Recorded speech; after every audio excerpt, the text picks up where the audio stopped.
శ్రీ హరివాయుగురుభ్యో నమః. శ్రీమదానందతీర్థ భగవత్పాదాచార్యగురుభ్యో నమః.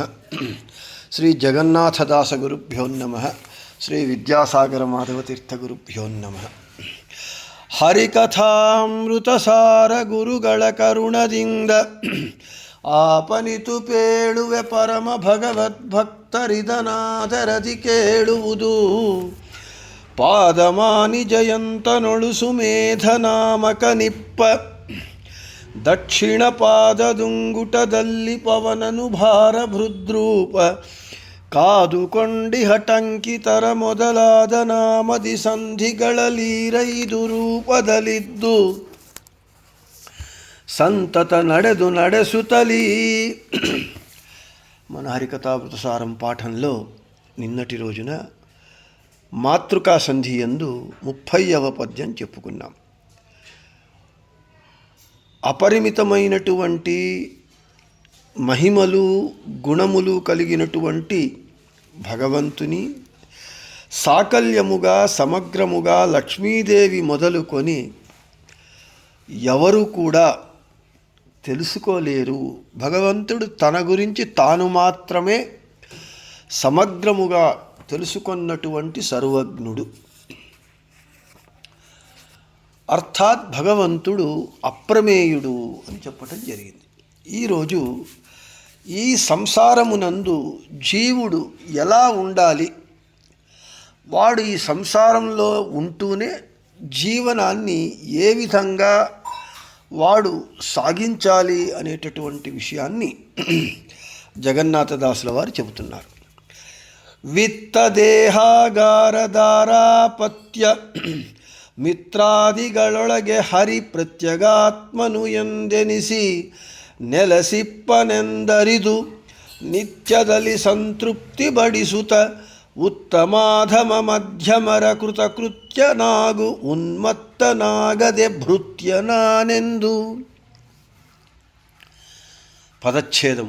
ವಿತ್ತ ದೇಹ ಆಗಾರ ದೇಹಾಗಾರ ದಾರಾಪತ್ಯ ದಾರ ಅಪತ್ಯ ದಾರಾಪತ್ಯ ಮಿತ್ರಾದಿಗಳೊಳಗೆ ಹರಿ ಪ್ರತ್ಯಗಾತ್ಮನು ಎಂದೆನಿಸಿ ನೆಲಸಿಪ್ಪನು ಎಂದು ಅರಿದು ನೆಲಸಿಪ್ಪನೆಂದರಿದು ನಿತ್ಯದಲ್ಲಿ ಸಂತೃಪ್ತಿ ಬಡಿಸುತ್ತ ಉತ್ತಮಾಧಮ ಉತ್ತಮ ಅಧಮ ಉತ್ತಮಾಧಮ ಮಧ್ಯಮರ ಕೃತಕೃತ್ಯನಾಗು ಉನ್ಮತ್ತನಾಗದೆ ಉನ್ಮತ್ತನಾಗದೆ ಭೃತ್ಯ ನಾನೆಂದು. ఇక ప్రతిపదార్థం. విత్త అంటే డబ్బులు, దేహ ఈ సాధన శరీరమైనటువంటి ఈ దేహము, ఆగార అంటే మనము నివసించేటటువంటి ఇల్లు, దార అంటే పత్ని భార్య, అపత్య అంటే సంతానము, మిత్రాదిగళ స్నేహితులు వీళ్ళే మొదలైనటువంటి వారి ఒಳಗೆ వారి యందు అంతర్యామి అయి హరి వారి యందు బింబరూపి అయి భగవంతుడు ప్రత్యేగాత్మను అంటే తదాకారుడై అంటే ఎవరి యందు ఉన్నాడో వారి ఆకారుడై వారి నుండి భిన్నుడై ఎందెనిసి అంటే ప్రత్యేగాత్మ అని వారిలో ఉండి ప్రసిద్ధుడై నెలసిప్పను వారి యందు ఉన్నాడు అని ఎందు అరితు అని తెలుసుకొని నిత్యదలి ప్రతినిత్యము సంతృప్తి బడిసుత అంటే భార్య పిల్లలు బంధువులు మిత్రులు వీళ్ళేమున్నారు కదా, వీళ్లను వారి వారి అభిలాషలకు కోరికలకు వాళ్ళని పూరిస్తూ వాళ్ళని తీరుస్తూ వాళ్ళని తృప్తిపరచుచు వీరిలో ఉత్తమ అధమ మధ్యమ మనకున్నటువంటి భార్యాపుత్రుడు మిత్రులు గురువులు పెద్దలు ఉన్నారు కదా, వాళ్ళలో మనకంటే యోగ్యతలో పెద్దలు ఉత్తమ శ్రేష్ఠులు, అధమ మనకంటే చిన్నవారు, మధ్యమర అంటే మనతో సమానంగా ఉండేటటువంటి వారిని కృతకృత్యనాగుత అంటే మన చుట్టూ ఉన్నటువంటి ఉత్తములు అధములు మధ్యములు వారిని తృప్తిపరుస్తూ ఉన్మత్తనాగదే అంటే అహంకారము చెందకుండా పొందకుండా అంటే నేనే వీళ్ళందరికీ దిక్కు, నేను లేకపోతే వీళ్ళు జీవించలేరు, నా మీద వీళ్ళందరూ ఆధారపడి ఉన్నారు అనే విధంగా అహంకార మమకారముల చేత విర్రవీగకుండా భృత్య నానెందు. ఎవరికి భృత్యుడు? జగత్ప్రభు అయినటువంటి సర్వోత్తముడైనటువంటి భగవంతునికి నేను దాసుణ్ణి అని నీవు ఈ సంసారమునందు నీ జీవనాన్ని సాగించాలి అని చెప్తున్నారు. మనము సంపాదించే డబ్బు, ఈ దేహము, మనం ఉండేటటువంటి ఇల్లు, భార్య, పిల్లలు, స్నేహితులు, వీళ్ళందరి యందు భగవంతుడు ప్రత్యేగాత్మ అని పిలువబడుతూ తదాకారుడై వాళ్ళందు ఉండి వాళ్ళ నుండి భిన్నంగా ఉంటూ ఉన్నాడు అనేటటువంటి జ్ఞానాన్ని పొంది ప్రతినిత్యము వారి వారి యోగ్యతానుసారంగా వారి వారి కోరికలను, మన చుట్టూ ఉన్నటువంటి ఉత్తమ మధ్యమ అధముల వారి కోరికలను తీరుస్తూ నేనే వీళ్లకు దిక్కు, నేను లేకపోతే వీళ్ళు లేరు అనేటటువంటి అహంకార మమకారములను వదిలి అందరి యందు ఉన్నటువంటి ఆ ప్రత్యేగాత్మనామక భగవంతుని సేవను నేను చేస్తున్నాను, వీళ్లను సాకటం వలన, వీళ్లను పోషించటం వలన అనేటటువంటి అనుసంధానముతో నీవు నిత్యము సంసారంలో నీ యొక్క జీవన యాత్రను సాగించు అని చెప్తున్నారు. ఇక్కడ మనకు ఒక వాక్యం ఉన్నది శాస్త్రంలో, ద్రవ్యం కర్మచ కాలశ్చ స్వభావో జీవయేవచ యదనుగ్రహతయా సంతి న సంతి యదుపేక్షయ. ఇంతవరకు మనం చెప్పుకుని ద్రవ్య, కర్మ, కాలము, స్వభావము, జీవుడు ఇవన్నీ కూడా ఎవని అనుగ్రహము ఉంటే ఉంటాయి, ఎవని అనుగ్రహం లేకపోతే వాడు ఉపేక్షిస్తే అవి ఉండవు. ఆ ఎవడు అంటే ఆ భగవంతుడు. కాబట్టి ఇప్పుడు మన చుట్టూ ఉన్నటువంటి డబ్బు, భార్య, పిల్లలు, ఇల్లు, ఐశ్వర్యము సమస్తము అంతా మనది కాదు, మనము వాటికి యజమానులం కాదు.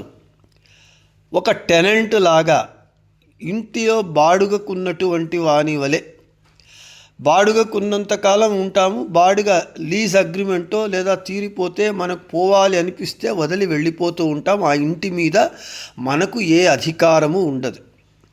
ఇంకా ఇప్పుడు ఉండేటటువంటి భాషలో చెప్పాలి అని అంటే, ఇప్పుడున్నటువంటి విల్లాలను, అపార్ట్మెంట్లను బాడుగకి ఇస్తారు లేదా లీజుకి ఇస్తారు. ఫుల్ ఫర్నిష్డ్ అంటారు. అంటే ఫర్నిచరు, ఫ్రిడ్జు, టీవీ అన్నీ ఉంటాయి. ఏమీ లేదు, ఆ ఇంట్లో వెళ్ళడము, ఉండడము, మన అగ్రిమెంట్ అయిపోయిందో వెళ్ళిపోతూ ఉండడం. అంటే ఆ ఇంటి మీద కానీ, ఆ ఇంటిలో ఉన్నటువంటి ఒక సోఫా మీద కానీ, టీవీ మీద కానీ, ఒక టేబుల్ మీద కానీ మనకు అధికారం ఉండదు. ఆ డబ్బులు ఇచ్చినన్నాళ్ళు మనం ఉంటాము, వెళ్ళిపోతూ ఉంటాం. అదేవిధంగా మన చుట్టూ దేవుడు ఇవన్నీ మనకిస్తూ ఉన్నాడు. మన చుట్టూ భార్య, పిల్లలు, డబ్బు, ఇల్లు, ఐశ్వర్యం అన్నీ ఇస్తూ ఉన్నాడు. ఒక విల్లాను లీజుకు తీసుకున్నట్లుగా ఇస్తూ ఉన్నాడు. ఇది మనది ఏది, ఇది మనది కాదు. ఆ భగవంతుడు మనకిస్తూ ఉన్నాడు. అవన్నీ వాని వశంలో ఉంటూ ఉన్నాయి. మనము ఇక్కడ వచ్చి మనది కానటువంటి ఈ ఇంటిని, భార్య, పిల్లలను ఎవరికి వారే యమునా తీరేని ఈ ఒక్క జన్మలో ఈ దేహముతో మాత్రమే సంబంధం అంతే. ఈ దేహం పోయిందంటే ఎవరికి వారే, ఎవరికి సంబంధం లేదు ఒకరొకరికి. కాబట్టి అదే తత్వాన్ని చెబుతూ ఉన్నారు, రహస్యాన్ని. ఇవన్నీ మనకు భగవంతుడు ఇచ్చాడు. ఆ భగవంతుడు వారిలో ప్రత్యేగాత్మనామకుడై తదాకారుడై వారి యందు బింబరూపిగా భగవంతుడు ఉంటూ ఉన్నాడు. నేను భార్యా పిల్లలను పోషించటము, మిత్రులకు సహాయం చేయటము, బంధువులను ఆదరించటము ఇవన్నీ ఏమిటి అని అంటే వారిని తృప్తిపరచటానికి కాదు, వారిలో ఉన్నటువంటి బింబరూపి భగవంతుణ్ణి, ప్రత్యేగాత్మనామక భగవంతుణ్ణి వాని పూజగా నీవు అనుసంధానం చేసుకుంటూ వారి వారి కోరికల మేరకు, నీ శక్తి మేరకు ఆ కోరికలను తీరుస్తూ నీ చుట్టూ ఉన్నటువంటి వాళ్ళు ఉత్తములు, పెద్దలు, నీ తల్లిదండ్రులు, గురువులు, అధములు నీకంత పనిచేసేటటువంటి వారు, మధ్యములు నీతో సమానమైనటువంటి తోటి గృహస్థులు, నీ మిత్రులు, వీళ్ళందరినీ కూడా నీ యోగ్యతానుసారంగా వారు కోరినటువంటి కోరికలను తీరుస్తూ, ఇది వారిని కోరికలు తీర్చటం కాదు, వారిలో ఉన్నటువంటి ఇది భగవంతుని పూజ అనేటటువంటి అనుసంధానముతో నీవు ప్రతినిత్యము నీ జీవితాన్ని సాగించాలి. అంటే చుట్టూ ఉన్నది ఏది మనది కాదు, చివరికి ఈ దేహము కూడా ఇది నాది, నా దేహము, నేను అని మనము భ్రమిస్తూ ఉన్నటువంటి ఈ దేహము కూడా మనది కాదు. ఈ దేహము నేను, ఈ దేహమే నాది అయితే ఎవడు ఈ దేహాన్ని పోగొట్టుకోవడానికి సిద్ధంగా లేడు. అందరికీ కలకాలము ఈ దేహంలోనే ఉండాలి అనిపిస్తుంది.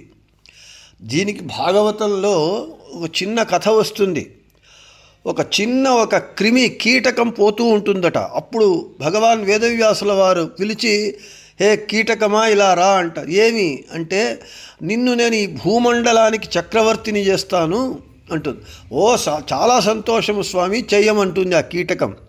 అప్పుడు వేదవ్యాసుల వారు చెప్తారు, ఈ కీటకం ఏం బాగలేదు, ఇంత ఉన్నావు, అంత పెద్ద సింహాసనంలో నీ కూర్చుంటే కనబడవు, కాబట్టి ఈ కీటక దేహాన్ని వదిలివేయి అన్నప్పుడు ఆ కీటకం చెబుతుందట, పోవయ్యా స్వామి, నేను ఎంత బాగున్నాను, ఎంత సుందరంగా ఉన్నాను, ఈ దేహాన్ని వదిలివేయమంటున్నావు, ఈ దేహాన్ని వదిలేటట్లయితే నాకు ఏ భూమండల చక్రవర్తిత్వం వద్దు అని. అంటే ఒక చిన్న క్రిమికి కానీ, కీటకానికి కానీ, ఒక దోమకు కానీ, దోమ మనల్ని కుడుతూ ఉన్నప్పుడు ఆ దోమను చంపాలి మనం ప్రయత్నం చేస్తూ ఉంటాం, అది తప్పించుకొని వెళుతూ ఉంటుంది. ఎంత ఆ దోమ యొక్క జీవితకాలం ఎంత, కొన్ని నిమిషాలో కొన్ని గంటలో. మనము దాన్ని చంపాలని ప్రయత్నించినప్పుడు ఆ దోమ ఎందుకంటే ప్రతి ఒక్క ప్రాణికి, ఉదాహరణ కరోనా వైరస్, అది కనబడదు కంటికి, మైక్రోస్కోప్ కూడా కనబడుతుందో లేదో తెలియదు, అయితే ప్రపంచాన్నంతా గజగజలాడించింది.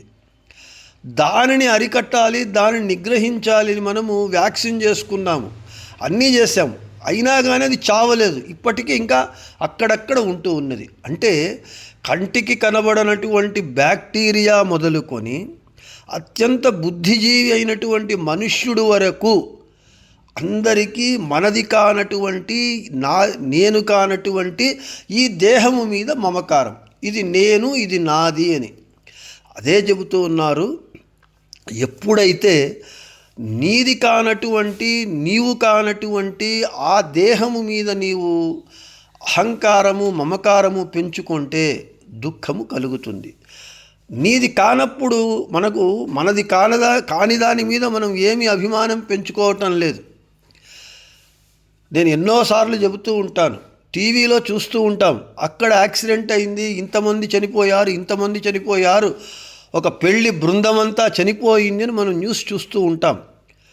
అయితే మనకు ఏ విధమైనటువంటి బాధ కలగదు, దుఃఖం కలగదు, అయ్యో అని ఒకసారి అనుకుంటాం అంతే. అయితే ఆ పోయిన వాళ్ళలో మన వాళ్ళు ఎవరైనా ఉంటే అప్పుడు మనకు దుఃఖం. ఎందుకు? మనము నాది, నేను అనుకున్నప్పుడే దుఃఖము. కాబట్టి ఇది మనం ఒప్పుకున్నా ఒప్పుకోకపోయినా అది సత్యము, వాస్తవము. అయితే మనకు అబద్ధంలో, ఒక భ్రమలో జీవించటానికి అలవాటు పడిపోయాం. మనది కానటువంటిది మనది అనుకొని సంతోషించటంలోనే మనకు ఆనందం పడుతూ ఉన్నాం, సంతోషపడుతూ ఉన్నాం. అయితే అది దాని వలన మనది కానటువంటి దానిది మనది అనుకున్నప్పుడు ఎంత దుఃఖం కలుగుతుంది, దానికి ఏమైనా కలిగితే దుఃఖము. అదే చెబుతూ ఉన్నారు, అయ్యా ఇవన్నీ ఇప్పుడు నీ చుట్టూ ఏమున్నది, అవన్నీ భగవంతునివి, భగవంతుని అధీనంలో ఉన్నాయి. ఇప్పుడు నీకు తాత్కాలికంగా ఈ దేహంలో ఈ జీవుడు నీవు ఉన్నావు. నీకు కావలసిన ఒక విల్లాలో అన్నీ ఫుల్ ఫర్నిష్డ్ విల్లా ఇచ్చినట్లుగా ఈ దేహం అనే ఇంటిని ఇచ్చినాడు భగవంతుడు. దానిని తెలుసుకొని దాని మనస్సులో పెట్టుకొని ప్రతినిత్యము నీవు ఈ సంసార యాత్రను సాగించాలి, తప్పదు. ఈ దేహము వచ్చిన తరువాత సాగించాలి. కాబట్టి ఆ సాగించేటప్పుడు ఇంకా ఎక్కువ ఈ సంసారం అనేటటువంటి బురదలో మునిగిపోకుండా, లేదా ఈ సంసారం అనేటటువంటి సాగరంలో పూర్తి కిందికి పోకుండా నీవు ఎప్పుడైతే ఈ విధంగా జ్ఞానానుసంధాన పూర్వకంగా నీ చుట్టూ ఉన్న వాళ్ళలో భగవంతుడున్నాడు, వాళ్లకు నేను ఏమి చేస్తున్నాను అవన్నీ కూడా ఆ భగవంతుని పూజ అనేటటువంటి అనుసంధానంతో నీ జీవనాన్ని సాగిస్తే అది జీవనము సార్థకమవుతుంది, దుఃఖము తక్కువ అవుతుంది. అయితే చెప్పడం చాలా సులభం. నేను చాలా రోజు ఉపన్యాసాలు ఇస్తూ ఉంటాను. అయితే ఆచరించాలి అంటేనే కష్టం. ఆచరణనే ముఖ్యం. చెప్పటము ముఖ్యము, దానికంటే ముఖ్యమైనటువంటిది ఆచరించాలి. ఆచరణ చెయ్యాలి అని అంటే ఇది దుస్సాధ్యం కాదు, అసాధ్యం కాదు, అసాధ్యం అంటూ కాదు, అయితే కష్టసాధ్యము. చాలా ఓర్పుతో, ఇంద్రియ నిగ్రహంతో మనం సాధన చేయాలి. సాధన చేసినప్పుడు సాధనమున పనులు సమకూరు ధరలోనన్నట్లుగా ఈ జన్మలో కాకపోయినా ఇంకొన్నో జన్మల తరువాతనైనా మనకు ఈ దేహముతో ఉన్నవి ఏది మన వెంట రాదు. అయితే ఈ దేహముతో ఉండి మనము చేసేటటువంటి కనబడనటువంటి అతీంద్రియమైనటువంటి అగోచరమైనటువంటి పాపము పుణ్యము అనేటటువంటివి మాత్రము ఈ జీవుడు ఎక్కడెక్కడ ఏ ఏ దేహాలలో వెళితే అక్కడికంతా వస్తూ ఉంటుంది. ఆ పుణ్య పాపముల సంస్కారము చేత మనము ఎన్ని జన్మలు ఎత్తినా మంచి పుణ్యకార్యాలు చేస్తే ఆ పుణ్య ఫలం చేత మనము ముందు జన్మలలో ఈ అనుసంధానము, ఈ జ్ఞానము మనకు వెంటనే వచ్చి దానిని మన జీవితంలో అలవరుచుకునేటటువంటి, అనుసంధానం చేసుకునేటటువంటి, అప్లై చేసేటటువంటి బుద్ధి జ్ఞానము వస్తుంది. కాబట్టి దీనిని ఆచరించాలి అని చెబుతూ ఉన్నారు. ప్రత్యేగాత్మ అని అంటే ప్రత్యక్ ప్లస్ ఆత్మ, ప్రత్యేగాత్మ. ప్రత్యక్ అంటే ప్రత్యేకంగా, అందరి యందు భగవంతుడున్నాడు, అన్నింటా భగవంతుడున్నాడు. అయితే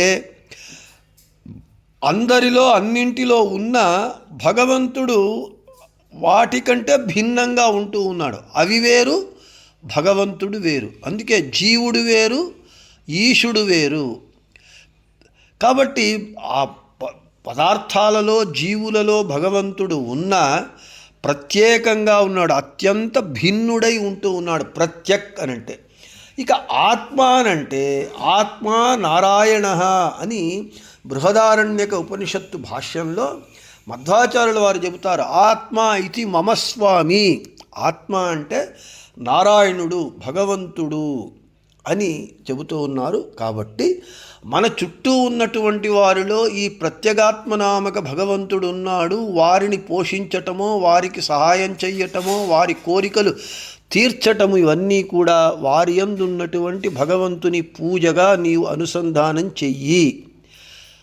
నేను స్వతంత్ర కర్తృత్వాభిమానము, ఇది నాది అనేటటువంటి అభిమానము వదిలి చేస్తే మనము ప్రత్యేకంగా పూజలు చేయటం కంటే ఈ అనుసంధానముతో ప్రతినిత్యము మనము నడుచుకుంటే ఇదే మానసిక పూజ చాలా ఉత్కృష్టమైనటువంటిది, ఉత్తమమైనటువంటిది, భగవంతునికి ప్రీతికరమైనటువంటిది. భగవంతుడు శీఘ్రంగా మన ఈ మానసిక పూజకు భగవంతుడు అనుగ్రహిస్తాడు అని చెబుతూ ఈ శ్లోక పద్యాన్ని ముగించి రేపు 32వ పద్యము దేవదేవేశన సుమూర్తి అనేటటువంటి పద్యాన్ని రేపు చెప్పుకుందామని చెబుతూ శ్రీకృష్ణార్పణమస్తు, మధ్వేషార్పణమస్తు.